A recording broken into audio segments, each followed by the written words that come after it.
നമസ്കാരം കുട്ടികളെ, 10ാം ക്ലാസ്സിലെ ഇംഗ്ലീഷിലെ 3ാമത്തെ ചാപ്റ്ററായ ഫ്രണ്ട്സ്, റോമൻസ്, കൺട്രിമെൻ എന്ന പാഠഭാഗത്തിലെ പ്രവർത്തനങ്ങളാണ് നമ്മൾ ഈ വീഡിയോയിലൂടെ നോക്കുന്നത്. Let's rewind and rejoice. Question number 1. What is the occasion of Mark Antony's speech? Mark ആന്റണിയുടെ പ്രസംഗത്തിന്റെ സാഹചര്യം എന്താണ്?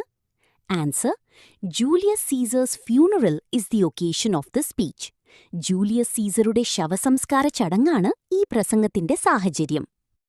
Question number 2. What is the purpose of the speech? ഈ പ്രസംഗത്തിന്റെ ഉദ്ദേശ്യം എന്താണ്? Answer: the purpose is to incite the crowd against the conspirators. ഗൂഢാലോചനക്കാർക്കെതിരെ ജനക്കൂട്ടത്തെ പ്രകോപിപ്പിക്കുക എന്നതാണ് ഇതിന്റെ ഉദ്ദേശ്യം. Question number 3. How does Antony use rhetoric to manipulate the crowd? ജനക്കൂട്ടത്തെ സ്വാധീനിക്കാൻ ആന്റണി എങ്ങനെയാണ് വാക്ചാതുരി ഉപയോഗിക്കുന്നത്? Answer: He uses emotional appeals and irony to influence the crowd. ജനങ്ങളെ സ്വാധീനിക്കാൻ അദ്ദേഹം വികാരപരമായ അഭ്യർത്ഥനകളും പരിഹാസരൂപേണയുള്ള വാക്കുകളും ഉപയോഗിക്കുന്നു. Question number 4. What does the repetition of the line "Brutus is an honorable man" suggest? Brutus ഒരു മാന്യനാണ് എന്ന വരി ആവർത്തിക്കുന്നത് എന്താണ് സൂചിപ്പിക്കുന്നത്? Answer: It suggests that Brutus is not actually honorable.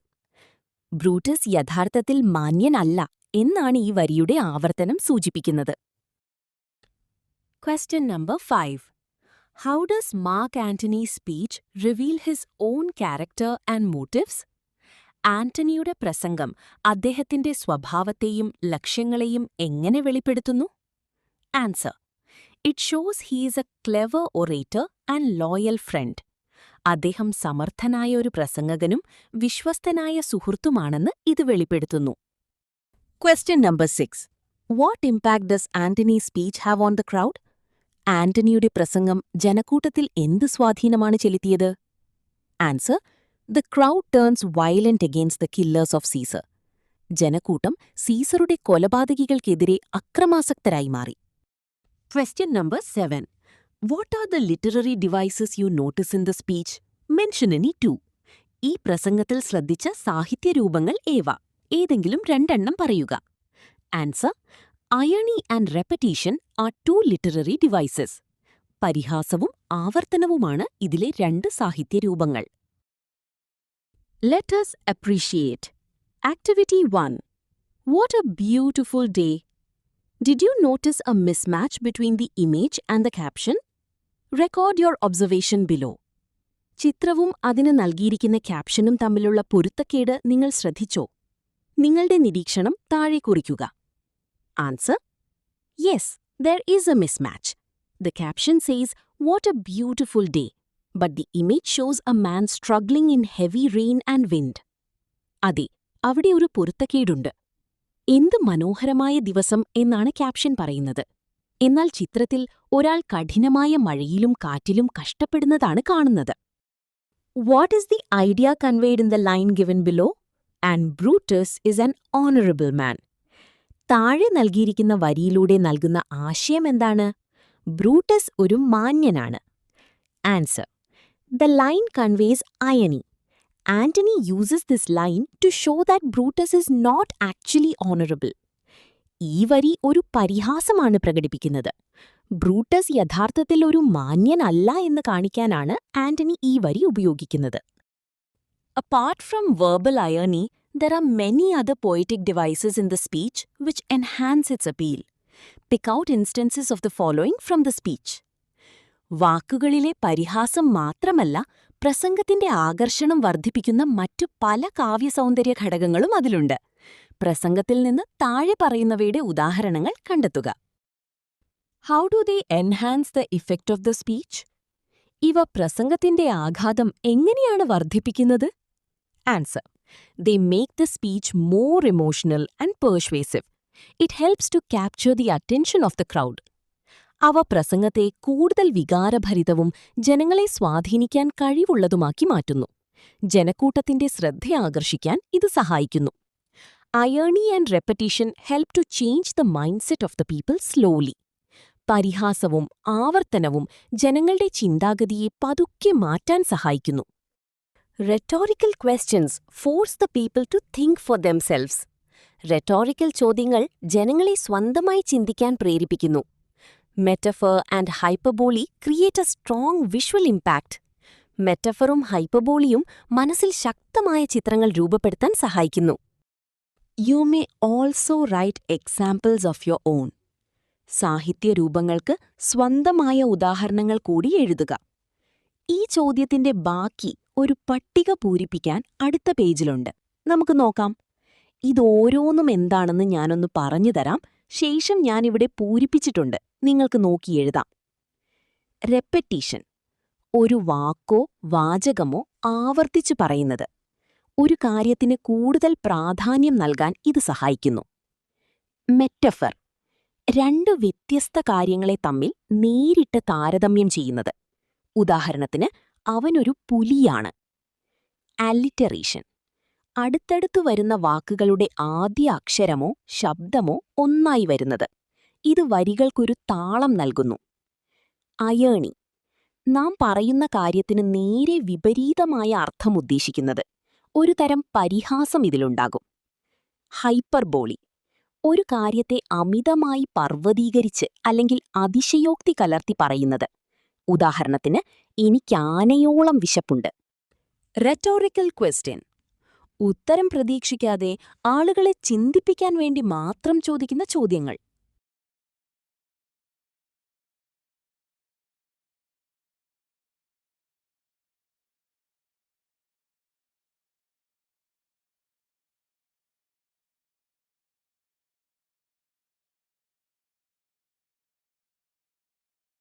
Analyze Mark Antony's use of rhetorical devices, techniques an author or speaker uses to convey meaning and to persuade others in his speech, and observe how these help him manipulate the crowd's emotions.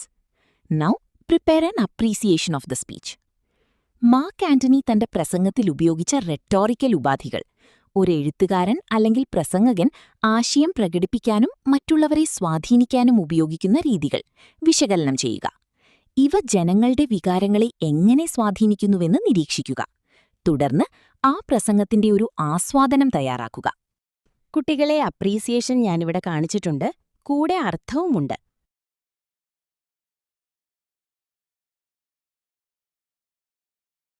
Activity 2. Friends, Romans, countrymen എന്നത് ചരിത്രത്തിലും സാഹിത്യത്തിലും ഏറ്റവും ശക്തവും സ്വാധീനമുള്ളതുമായ പ്രസംഗങ്ങളിലൊന്നാണ്. നിങ്ങളുടെ സ്കൂളിലെ English club ഈ പ്രസംഗം വേദിയിൽ അവതരിപ്പിക്കാൻ പദ്ധതിയിടുന്നു. നമുക്കൊരു സ്പീച്ച് കൊയർ പരീക്ഷിക്കാം. സ്പീച്ച് കൊയറുകളിൽ കൈചലനങ്ങളും ശബ്ദപ്രകടനങ്ങളും ഉപയോഗിക്കുന്നു. Question: Can you list the other features of a choir? ഒരു സ്പീച്ച് കൊയറിന്റെ മറ്റു പ്രത്യേകതകൾ എന്തൊക്കെയാണ്? Answer: Unison speaking. എല്ലാവരും ഒരേ സ്വരത്തിൽ ഒരേ സമയം സംസാരിക്കുക. Pitch and tone variation. ശബ്ദത്തിന്റെ ഏറ്റക്കുറച്ചിലുകൾ വരുത്തി അവതരിപ്പിക്കുക. Facial expressions. വരികളുടെ അർത്ഥത്തിനനുസരിച്ചുള്ള മുഖഭാവങ്ങൾ നൽകുക. കോറിയോഗ്രഫി. കൈകളുടെ ചലനങ്ങളും ലളിതമായ ശരീരചലനങ്ങളും ഉൾപ്പെടുത്തുക. ഗ്രൂപ്പിംഗ്. ശബ്ദത്തിന്റെ പ്രത്യേകതയനുസരിച്ച് കുട്ടികളെ പല ഗ്രൂപ്പുകളായി തിരിക്കുക.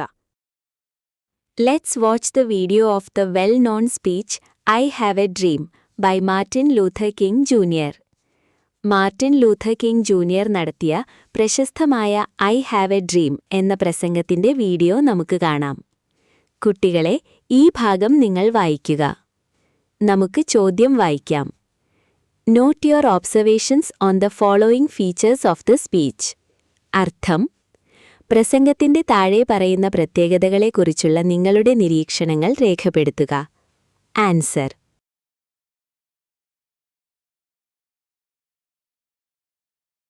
Now, read the excerpt aloud, giving emphasis to these features. Prepare the speech choir script of Friends, Romans, Countrymen, and enjoy performing it in class. ഇപ്പോൾ ഈ പ്രത്യേകതകൾക്ക് പ്രാധാന്യം നൽകി ഭാഗം ഉറക്കെ വായിക്കുക. ഫ്രണ്ട്സ്, റൊമൻസ്, കൺട്രിമെൻ എന്ന പ്രസംഗത്തിന്റെ സ്പീച്ച് ക്വയർ സ്ക്രിപ്റ്റ് തയ്യാറാക്കി ക്ലാസ്സിൽ അവതരിപ്പിച്ച് ആസ്വദിക്കുക. കുട്ടികളെ, ഒരു സ്പീച്ച് ക്വയർ സ്ക്രിപ്റ്റ് എന്നാൽ ലളിതമായി പറഞ്ഞാൽ ഒരു കവിതയോ പ്രസംഗമോ ഒരു കൂട്ടം ആളുകൾ ക്വയർ ചേർന്ന് ശബ്ദത്തിലും ഭാവത്തിലും താളത്തിലും വ്യത്യാസം വരുത്തി അവതരിപ്പിക്കാൻ പാകത്തിന് തയ്യാറാക്കുന്ന രീതിയാണ്. ഞാനിവിടെ ഉത്തരം കാണിക്കുന്നുണ്ട്.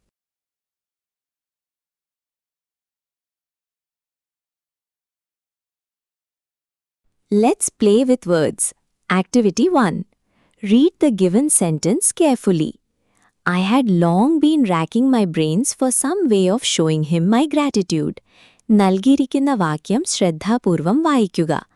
അവനോടുള്ള എന്റെ നന്ദി പ്രകടിപ്പിക്കാൻ എന്തെങ്കിലും മാർഗം കണ്ടെത്താൻ ഞാൻ ഏറെ നാളായി തലപുകഞ്ഞ് ചിന്തിക്കുകയായിരുന്നു. Question. What do you think is the meaning of the above image and caption?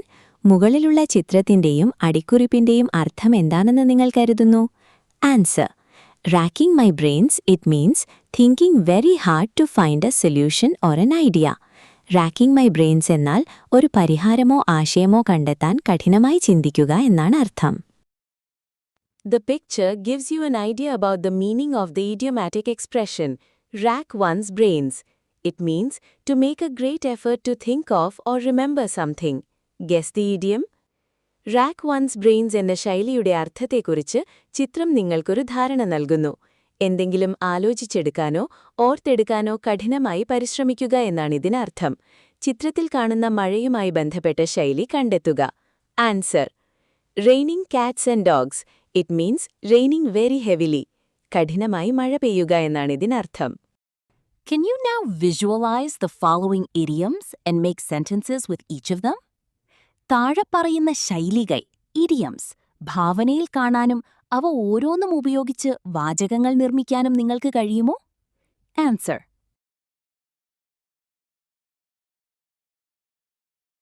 Create an idiom Pictionary and enjoy using the idioms you have collected.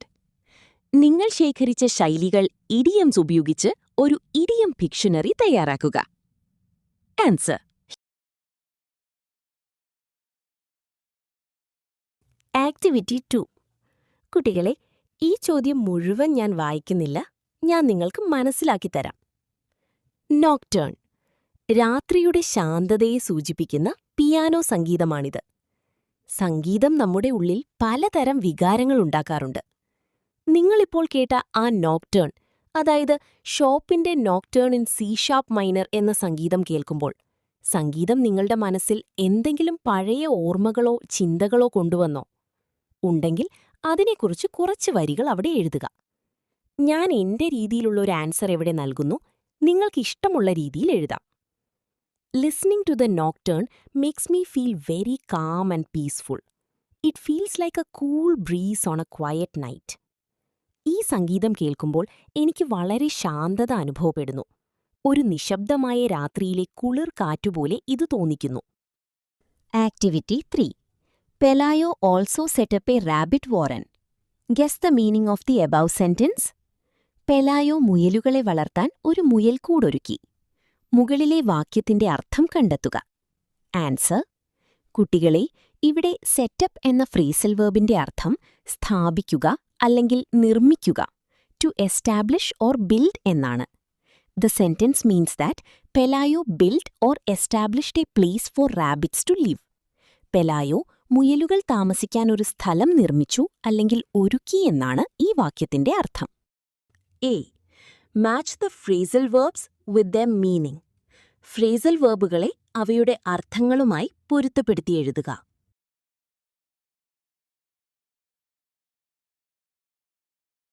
B. Let's play ഷറേഡ്സ്.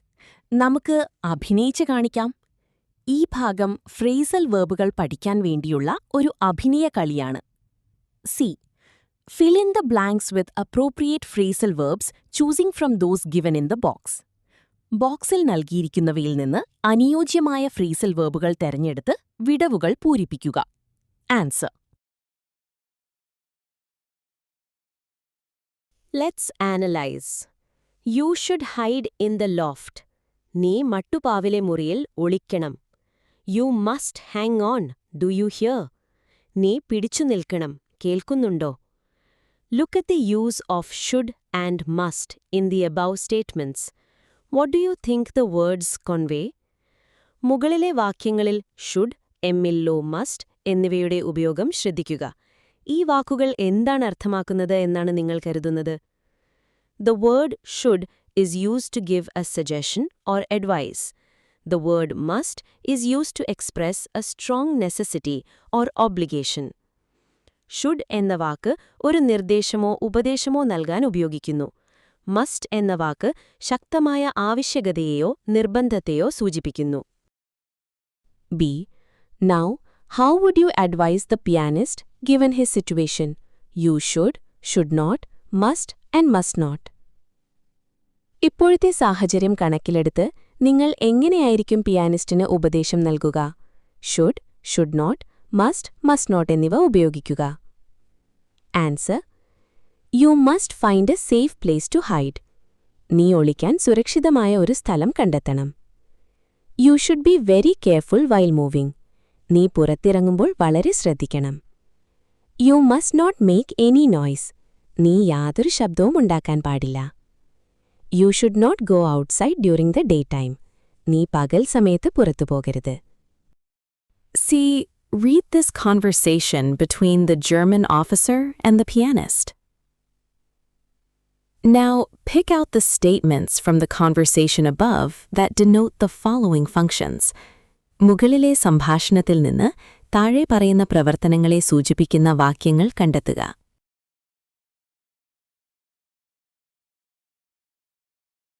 D. Read and complete the following conversation between Pelayo and Elisenda from A Very Old Man with Enormous Wings. Answer. Activity 2. A. Read the sentence given below. Elisenda bought some pumps with heels and many dresses of silk. Now, read the sentence again. Elisenda bought some satin pumps with high heels and many dresses of iridescent silk. താഴെ നൽകിയിരിക്കുന്ന വാക്യം വായിക്കുക.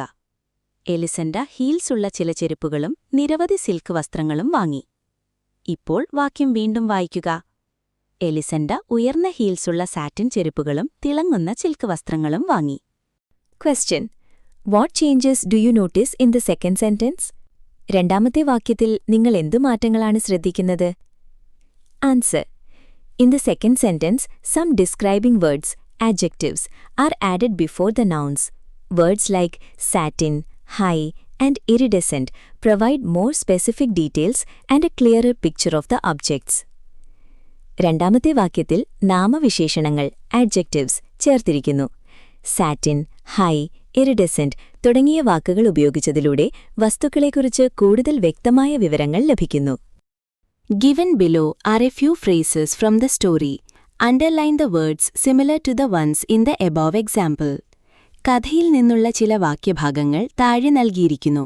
മുകളിലെ ഉദാഹരണത്തിലെ വാക്കുകളോട് സാമ്യമുള്ള വാക്കുകൾ അടിവരയിടുക. Can you identify the function of the underlined words? What do they tell us about the nouns? അടിവരയിട്ട വാക്കുകളുടെ പ്രവർത്തനം നിങ്ങൾക്ക് തിരിച്ചറിയാനാകുമോ? അവ നാമങ്ങളെക്കുറിച്ച് എന്താണ് പറയുന്നത്? Answer. The underlined words are adjectives. Their function is to describe or modify the nouns that follow them. They tell us about the specific qualities, nature, or condition of the nouns. Invalids, angel, vulture, and virtue. അടിവരയിട്ട വാക്കുകൾ adjectives നാമവിശേഷണങ്ങളാണ്. അവയുടെ ധർമ്മം അവയ്ക്ക് ശേഷം വരുന്ന നാമങ്ങളെ nouns വിശേഷിപ്പിക്കുക എന്നതാണ്. ആ നാമങ്ങളുടെ പ്രത്യേകത, സ്വഭാവം അല്ലെങ്കിൽ അവസ്ഥ എന്നിവയെക്കുറിച്ച് കൂടുതൽ വിവരങ്ങൾ ഈ വാക്കുകൾ നൽകുന്നു. Make similar phrases, creating pairs from the words given in the box below and complete the sentences. One has been done for you. താഴെ കൊടുത്തിരിക്കുന്ന ബോക്സിലെ വാക്കുകളിൽ നിന്ന് ജോഡികളുണ്ടാക്കി സമാനമായ വാക്യഭാഗങ്ങൾ രൂപീകരിച്ച് വാക്യങ്ങൾ പൂർത്തിയാക്കുക. ഒന്ന് നിങ്ങൾക്കായി ചെയ്തിട്ടുണ്ട്.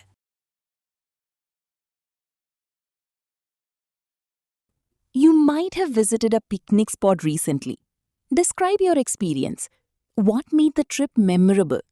Try to use as many adjectives of quality as possible in your description. നിങ്ങൾ അടുത്തിടെ ഒരു പിക്നിക് സ്ഥലത്ത് പോയിട്ടുണ്ടാകാം. നിങ്ങളുടെ അനുഭവം വിവരിക്കുക. ആ യാത്രയെ ഓർമ്മിക്കപ്പെടുന്നതാക്കി മാറ്റിയതെന്താണ്? നിങ്ങളുടെ വിവരണത്തിൽ കഴിയുന്നത്ര ക്വാളിറ്റി ആഡ്ജക്റ്റീവ്സ് ഉപയോഗിക്കാൻ ശ്രമിക്കുക. Fill in the blanks choosing from the options given. നൽകിയിരിക്കുന്ന ഓപ്ഷനുകളിൽ നിന്ന് തിരഞ്ഞെടുത്ത് ഒഴിവുകൾ പൂരിപ്പിക്കുക. Complete each sentence using appropriate forms of words given in the box. One has been done for you. ബോക്സിൽ നൽകിയിരിക്കുന്ന വാക്കുകളുടെ അനുയോജ്യമായ രൂപങ്ങൾ ഉപയോഗിച്ച് ഓരോ വാക്യവും പൂർത്തിയാക്കുക. ഒന്ന് നിങ്ങൾക്കായി ചെയ്തിട്ടുണ്ട്. Let's converse. Activity 1. Look at the picture. Have you seen such signs on the road? റോഡിൽ ഇത്തരത്തിലുള്ള അടയാളങ്ങൾ നിങ്ങൾ കണ്ടിട്ടുണ്ടോ? How do they help the traveler? അവ യാത്രക്കാരനെ എങ്ങനെ സഹായിക്കുന്നു? What are they called? അവയെ എന്താണ് വിളിക്കുന്നത്? Unscramble the jumble and find the word. Now, read the passages given below and identify the differences in their flow of ideas. താഴെ നൽകിയിരിക്കുന്ന ഭാഗങ്ങൾ വായിച്ച് അവയിലെ ആശയങ്ങളുടെ ഒഴുക്കിലുള്ള വ്യത്യാസങ്ങൾ കണ്ടെത്തുക. Answer. Pick out the words from the passage that give it clarity and help to connect ideas and events. ഭാഗത്തിൽ വ്യക്തത നൽകുകയും ആശയങ്ങളെയും സംഭവങ്ങളെയും ബന്ധിപ്പിക്കാനും സഹായിക്കുന്ന വാക്കുകൾ കണ്ടെത്തുക. Answer. Then, next, meanwhile, following this, consequently, finally. These are known as signposting expressions or linkers.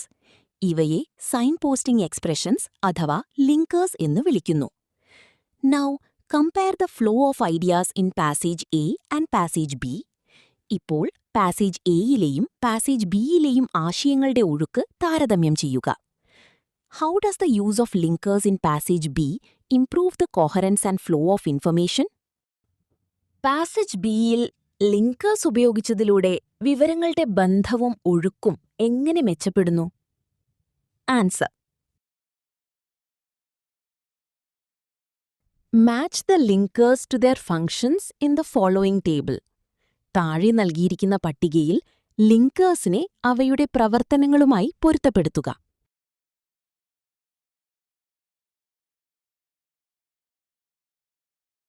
കുട്ടികളെ, ഇനി അവസാനത്തെ ചോദ്യമാണ്. Fill in the blanks with appropriate signposting expressions, choosing from those given in brackets. ബ്രാക്കറ്റിൽ നൽകിയിരിക്കുന്നവയിൽ നിന്ന് അനുയോജ്യമായ signposting expressions തിരഞ്ഞെടുത്ത് ഒഴിവുകൾ പൂരിപ്പിക്കുക. ആൻസർ ഇവിടെ കാണിക്കുന്നു. ഇതോടെ നമ്മുടെ പാഠഭാഗത്തിലെ എല്ലാ പ്രവർത്തനങ്ങളും പൂർത്തിയായിട്ടുണ്ട്. നിങ്ങൾക്ക് വീഡിയോ ഇഷ്ടമായാൽ ലൈക്ക് ചെയ്യാനും നമ്മുടെ ചാനൽ സബ്സ്ക്രൈബ് ചെയ്ത് സപ്പോർട്ട് ചെയ്യാനും നിങ്ങളുടെ അഭിപ്രായം കമന്റിലൂടെ അറിയിക്കാനും മറക്കരുത്. നന്ദി.